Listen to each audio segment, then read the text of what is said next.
Hi guys, welcome to Focus Android. On this video, I will show you how to disable SIM card on Realme smartphone. So first of all, we open the settings and we go to mobile network. On the mobile network, you can see this is my SIM card. It's a two SIM card active on my smartphone. So for example, here I will disable one of these SIM card. So I will disable SIM number one. I press on SIM number one and you will see at the top the SIM is enabled.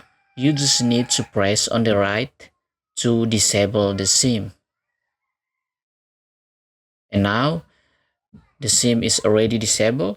We press back and you can see here is disabled. Now the SIM number one is disabled. So I hope this video useful and see you in another video.